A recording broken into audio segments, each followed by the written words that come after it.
বর্ধমান জেলা বাস অ্যাসোসিয়েশনের জমি জায়গা নিয়ে বিতর্ক। মুচিপাড়া সবুজ সংঘের মাঠে জায়গা নিয়ে বিতর্ক চলছে বেশ কয়েকদিন ধরে।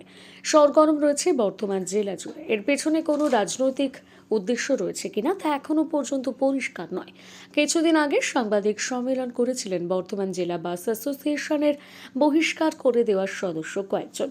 তারা বলেছিলেন 20 কোটি টাকার জায়গায় 16 কোটি কি করে হলো, তারপর আবার 4 কোটি টাকা মাত্র দেওয়া হয়েছে, বাদবাকি টাকা কোথায় গেল, ট্রেনে শুরু হয় সরগরম। বর্ধমান জেলা জুড়ে বিভিন্ন জায়গায় নানা রকম সমালোচনার ঝড়। অবশেষে বর্ধমান জেলা বাস অ্যাসোসিয়েশনের সম্পাদক বা সদস্যরা, জায়গার মালিক বর্ধমান জেলা বাস অ্যাসোসিয়েশন, তারা পদাধিকারী এবং সদস্যরা পরিষ্কার জানিয়ে দিলেন এর পেছনে কোনো রাজনৈতিক রং নেই, এই জায়গা নিয়ে কোনো সমস্যা নেই, তারা সম্পূর্ণ টাকা 5 বছরের মধ্যে পেয়ে যাবেন, সেই মতন এগ্রিমেন্ট করা হয়েছে। আজকে প্রেস মিট ডেকেছি এই জন্যেই যে আমাদেরই একজন সদস্য রবীন্দ্রনাথ দাস দিন কয়েক আগে আপনাদেরকে একটা প্রেস মিট করে কিছু ভুল তথ্য পরিবেশন করেছে এবং সেটা অ্যাসোসিয়েশনের স্বার্থ বিঘ্নিত হয়েছে এবং সম্মানহানি হয়েছে। সেই জন্যই আপনাদেরকে আসল তথ্য জানাবার উদ্দেশ্যে আজকে ডেকেছি। আপনারা কারা?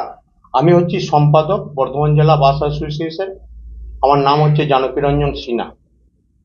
এরপর আমি বলি আপনাদের, এই অ্যাসোসিয়েশন 1952 সালে স্থাপিত হয়।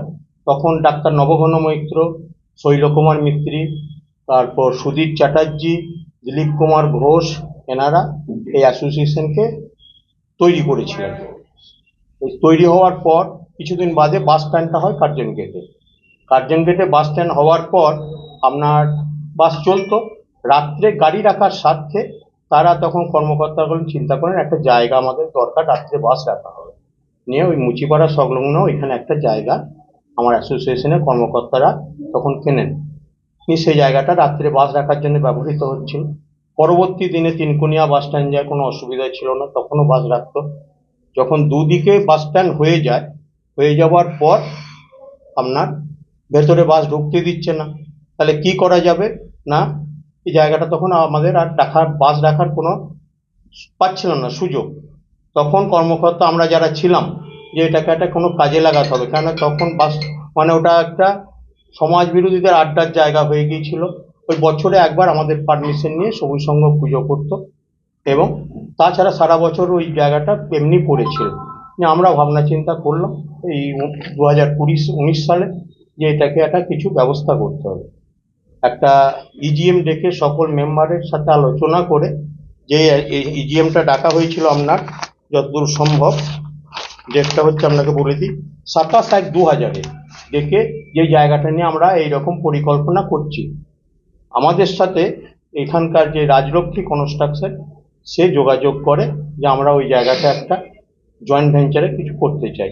আমরা তখন তাদের সঙ্গে একটা কথা বলি এবং সেই প্রথম চুক্তি অনুযায়ী ওনাদের সঙ্গে যেটা আলোচনা হয় আমাদের সকলকে নিয়ে, যে কমার্শিয়াল ল্যান্ডটা 50-50 যা হবে অর্ধেক অর্ধেক, আর যেটা ডোমেস্টিক ফ্ল্যাট হবে সেটা 41 আমাদের, 59 হচ্ছে যিনি করছেন তার।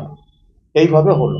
পরবর্তী দিনে অনেক মেম্বার আমার কাছে বলল যে দেখুন ভালো ঘরগুলো হয়তো উনি নিয়ে নেবেন, ব্যবসার জায়গাটা নিয়ে নেবেন, তাহলে হয়তো আমাদের ওনার সঙ্গে একটা বিবাদের সৃষ্টি হবে। পরবর্তী দিনে আমরা ওনাকে ডাকি যে আমাদের যে পোর্শনটা পাবো, আমাদের অংশটা আমাদের একটা ভ্যালুতে ঠিক করে দেন। নিয়ে তখন 20 কোটি টাকার ভ্যালু উনার সঙ্গে আমাদের কথাবার্তা বলে ঠিক হলো। হওয়ার পর করোনা এসে গেল, কাজ বন্ধ, কাজও হয়নি, কনস্ট্রাকশন কিচ্ছু হলো না, বন্ধ হয়ে পড়ে রইল। সেই অবস্থায় করোনা হয়ে যাওয়ার পর যখন পৌরসভার কোনো প্ল্যান পাসের কিছু হচ্ছে না, তখন পৌরসভাও ভেঙে গেছে, একটা কমিটি করে পৌরসভা চলছে। তারপর যখন পৌরসভা গঠন হলো, অনলাইনে সমস্ত প্ল্যানের সিস্টেম এলো।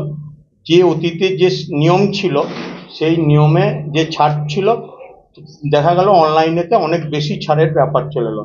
উনি রাজলক্ষ্মী কনস্ট্রাকশন তখন আমাদেরকে বলল যে এত ছাড় দিয়ে আপনাদের সঙ্গে যে চুক্তি হয়েছে আমরা কিন্তু আর কনস্ট্রাকশন করব না বা ওই প্রজেক্টটা করবো না, আমরা ফেরত যাচ্ছি। আমরা দেখলাম এই প্রজেক্ট যদি এত দূর এগিয়ে পিছিয়ে যাওয়া হয়, তখন ওনাকে নিয়ে আমাদের যিনি অডিটর আছেন তার সঙ্গে, উনি আমাদের হচ্ছেন গার্জেন, তাকে নিয়ে আলোচনা করে উনি কোনো মতেই করবেন না। উনি লাস্ট 15 কোটির বেশি দেবেন না, যে আমার এত ছাড় ছুট দিয়ে হবে না। তখন আমি ওনাকে 16 কোটি টাকাতে রাজি করাই, এবং 16 কোটি টাকা যখন রাজি হচ্ছেন, আমরা আজকে কিন্তু ফাইনাল নয়, আমাদের একটা ইজিএম করতে হবে, আমাদের এক্সিকিউটিভ মিটিংয়ে আলোচনা করতে হবে যে এই পরিস্থিতি হয়েছে, এই পরিস্থিতিতে আমরা এটা করছি। তারপর দ্বিতীয় ইজিএম আমরা করলাম, আপনার বলি, সেটা ডেট হচ্ছে 17/6/2023 তারিখে।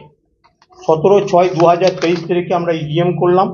ইজিএম করে ওনাকে ওই 16 কোটি টাকাতে যেটা হয় সেটা মেম্বারদেরকে এই কারণে হয়েছে সবাইকে জানালাম। মেম্বাররা বললো, দেখুন জায়গাটা চলেই যাচ্ছে, এইভাবে পড়ে থেকে নষ্ট হয়ে যাচ্ছে, আপনারা ইমিডিয়েট ওটার ব্যবস্থা করুন। আমরা সেই মতো ওনাদের মেম্বারদের কথা বা রেজুলেশন পেয়ে আবার তার সঙ্গে করলাম। সবুজ সংঘকে আমরা মানবিকতার কারণে একটা জায়গা পুজো করতে তাকে ছেড়ে দিলাম, নিয়ে আমাদের প্রজেক্ট শুরু হয়েছে। এবং এই যে প্রজেক্টটা হয়েছে যখন ইজিএমএ চলাকালীন 23 সালে, তখন মেম্বাররা একটা কথা বলে যে দেখুন আমাদের করোনায় আমরা কিন্তু বিধ্বস্ত হয়ে গেছি, আমাদের ব্যবসা ঘুরে দাঁড়াবার জন্যে আমাদের পাশে কিছু হেল্প করুন। সেই জন্য সেইখানেই ঠিক হয় প্রত্যেক মেম্বারকে 1 লক্ষ টাকা করে দিয়ে ব্যবসায়িক সাপোর্ট করব, এবং সবাই সেইটা রেজুলেশন হয়। এবং 400 মেম্বার, আমার 400 মেম্বার মধ্যে 380 জন বোধহয় প্রায় উপস্থিত থেকে এই রেজুলেশন হয়েছে। এরপর ওনার সঙ্গে বিবাদের কারণ হচ্ছে উনি যেই সব কথাগুলো বলছেন, আমাদের বললাম না যে এরা জায়গাটা করেছিলেন, দিলীপ ঘোষ মহাশয় একজন আমাদের প্রাক্তন বা স্বর্গীয়, তিনি আমাদের সম্পাদক ছিলেন। তিনি সম্পাদককে মারা যাওয়ার পর তার যে 2টো পারমিট ছিল, সেই পারমিট তার মেয়ে দেখাশুনো করতো।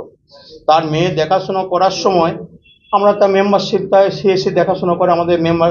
পরবর্তী সময়ে জানতে পারলাম যে উনি কিন্তু অরিজিনাল ওইটার প্রোপাইটার নন। ওনার দিলীপবাবু মরে যাওয়ার পর ওনার এই সম্পদ মানে অ্যাসোসিয়েশন দেখাশোনা বা বাস ব্যবসাটা ওনার ছেলে ওনার স্ত্রীর নামে হস্তান্তর হয়েছে, ডিড হয়েছে। তখন ওনার মেয়েকে আমরা একটা চিঠি করি যে আপনি কিসের বসে আসছেন, বলে না আমার এতে আপনাদের কিছু বলেন নাই, আমরা ভুলবশত এসেছি, আপনি যদি আমার বাতিল করে দেন তাহলে মেম্বারশিপ বাতিল করে দিতে পারেন। উনি স্বীকারোক্তি দেওয়ার পর ওনার মেম্বার 2019 সাল থেকে 18 সাল থেকে বাতিল হয়ে পড়ে আছে। বিগ নিউজ, সবার আগে সবার সাথে।